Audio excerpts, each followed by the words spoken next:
Now, about this for a development cast. Last night, news came out that Mexico-England would be moved to start at 7 p.m. UK time. Cass booked his table, spent a load of money on that. Everybody's thinking, my kids can watch it, I can watch it, don't need to worry about work. Quick one, right? My son has come back. He lives in Singapore. He's come back. His girlfriend's Mexican, right? So it's trying to book desperately something last night. We got something, and we obviously, with the change of time, we booked it at 4 o'clock tomorrow afternoon to go and watch the game. Yeah.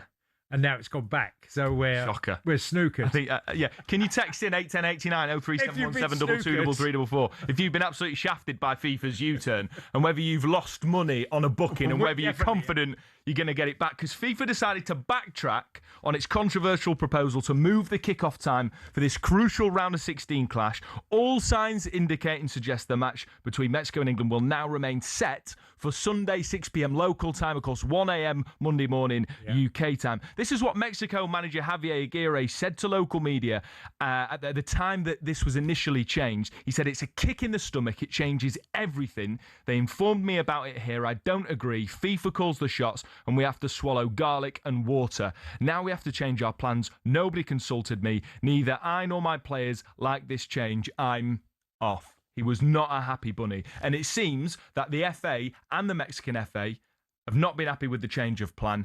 FIFA have backed down. They've changed it. Cass, what do you make of it? A bit of a shambles because FIFA hasn't really, not to have contact with the national team and obviously the federation or even the managers to just go ahead. England reportedly got on their plane that didn't have Wi-Fi on the way to Mexico City, not knowing when kickoff would be. No. So they found out when they landed. Yeah, it's a bit of a shambles and I don't know. What can you say? You have to do, if you're going to make a call, and it was weather related, yeah? Yeah. So it's weather related. You're going to have to make a call as early as you can, and they might say, well, we did that. But then to reverse it so quickly, it couldn't have been that drastic, could it? Yeah, it's an absolute shambles. It's an absolute shambles. Now, if you got your hopes up, thinking you could watch England's next game against Mexico at a normal time on Sunday, think again, because FIFA had been set to reschedule the fixture, confirmed it in a statement, but for the joy they've given us that we can watch it at 7 p.m, kids can watch it, everyone can go to the pub, no hangover in the morning, think again, because they've switched. We understand it is going to happen at 1 a.m. English time. We got a text from Tim from Chester. He says, morning boys, great show as always. I booked my table in front of a large screen for breakfast at the Hilton Hotel in Bangalore, 5:30 a.m. originally, then cancelled it last night. Still waiting to hear back if my attempt to rebook is successful. Absolute shocker from FIFA. The Mexican coach, Javier Aguirre, called it a kick in the stomach. He used an expletive expression to describe how annoyed he is. Delighted to say here to bring us more on it and maybe a little bit of clarity. It's talkSPORT's voice of football, Adrian Durham. Good morning, Adrian. Adrian. Max, Cass, great to speak to you from Miami. What a crazy story. I'm not entirely sure I can bring some clarity to it, though. I was going to say, Aid, because I last night with my son, and he's I'm saying to Max that his girlfriend is Mexican, and they wanted to come into London to watch the game. So we got somewhere booked, and literally had to book it for 4 o'clock in the afternoon.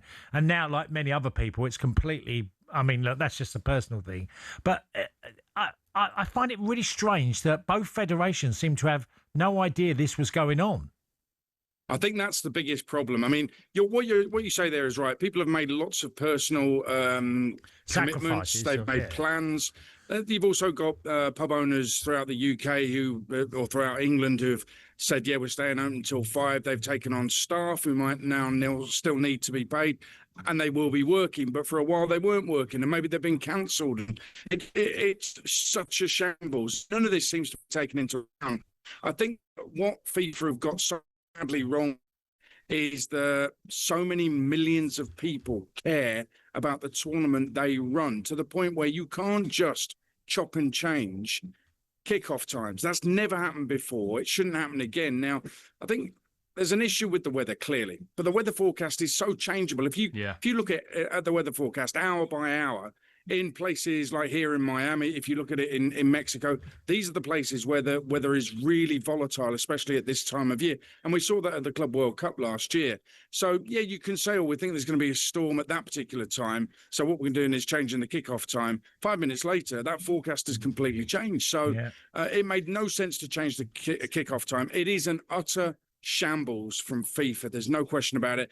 And when Tuchel didn't know about it, Aguero didn't know about it, the FAs didn't know about it, that's when you've got your biggest problem, because they just should be involved in the conversation. Aid, was it all about the weather, or do you think that FIFA have sort of wider concerns maybe about fan safety? We saw those sort of jubilant scenes at the Angel of Independence Monument in Mexico City after they beat Ecuador in a round of 32. But tragically, 4 people did die in that, so many people there. Do you think that FIFA maybe also had an eye on concerns about that? Because we know they're doubling the policing for this game against England.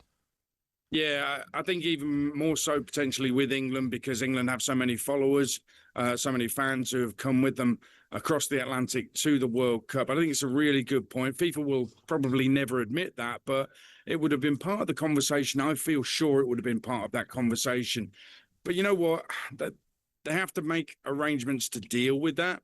And they probably have to be upfront about that as well, bring that out in the open and say, well, look, this was our concern. They might get more sympathy that way. People might be a bit more understanding with that. So I think that was a concern. Well, transparency is not really FIFA's favourite thing, is it, though, Aid? Exactly the point I was going to make, that, we don't know. And so we're guessing that that's part of it. But if they were clear, I think we would have more sympathy, more understanding. But for some strange reason, even after all the Blatter nonsense all those years ago, they're still not into clarity. It seems very strange. Yeah. Aid, I just want to ask you about England, because I listened in midweek and I worked on a couple of games on Monday and Tuesday, and I found the reaction to England quite extraordinary, as in, we know they didn't play well for large parts of the game, and there wasn't an ideal performance, but they got through. And I thought the optimistic thing was the last 20 minutes, where they so often, that has been the period of the game where they've been knocked out of tournaments, is in the final, half of the game, or, into 60 minutes plus. And also, Max has asked me to ask you about why you give Elliot Anderson a 1. He doesn't play for Forest anymore, mate. Don't worry about it. It's okay. You can let it go. I did say to you, I said, well, when I was playing, Aid would have given me a -3. Don't worry about that. No, listen, I got taught a little bit of a lesson last night, actually, by the Argentina fans, and I'll explain what I mean by that. I get very emotional watching England, because before I did this job, I was a travelling England fan, absolutely, totally emotionally invested and committed in supporting my country. And I absolutely love watching England, even though they've let us down so many times. So I was emotional during the game against DR Congo, because England didn't play particularly well for a large part of the game, 70-odd minutes. They then turn it around, and Harry Kane scores a great header and then scores an absolute worldie to win it, and England are through. Now, last night at Miami Fields, I was watching Argentina. They didn't play particularly well, and they were run so close, as you know, by Cape Verde. And in the end, they got through. But throughout the game, even when Cape Verde equalised first time and then second time, and when it looked like Argentina were just strolling around, the fans didn't get on the back. There's so many Argentina fans, but they were so positive, getting behind them, even when they conceded against Cape Verde. And I thought to myself, do you know what? All they care about is getting through. Okay, they've had some worldly performances. They've got a truly extraordinary player, the like of which we'll probably never see again. So, yeah, they can enjoy all of that, but they still got behind their team. And maybe that's a little bit of a lesson to England fans, that we shouldn't be so negative when things are going wrong. Try to be positive. It might go wrong, or it might actually just go right. So I kind of enjoyed the atmosphere of the Argentina fans and wish we had that a little bit more with England. Oh, he's on the other side. He's changed. Aid, you've changed. I know it. I got taught a lesson. It actually did.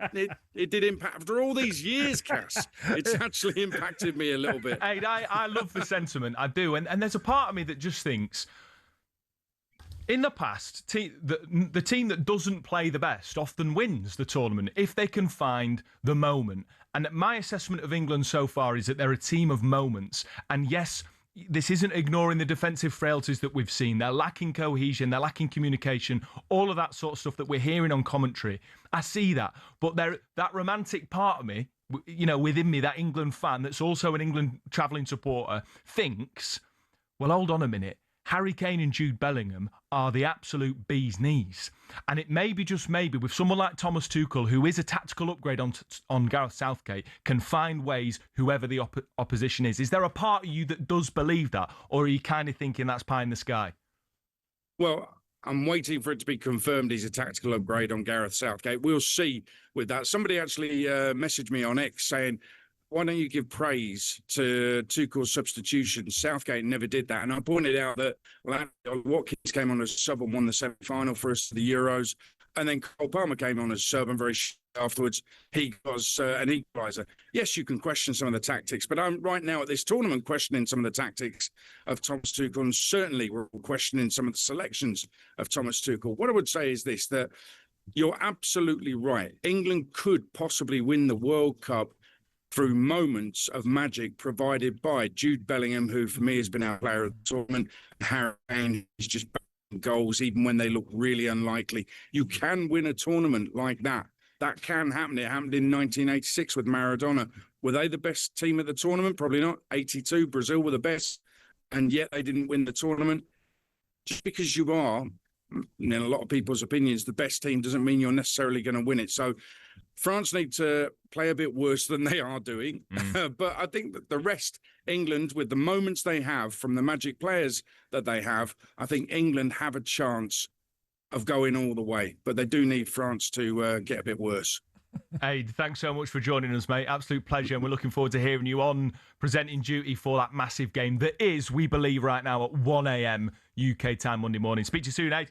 Cheers, Aid. Cheers. I'm going to get there early just in case the kickoff time is wrong. That's Adrian Durham, a transformed Adrian Durham. His heart has been softened by the support that Argentina fans give to them after a difficult game against Cape Verde. You reflect back after a few days and you look at England, you put it in perspective that, they didn't play particularly well, but the way they ended the game, it has to be a positive.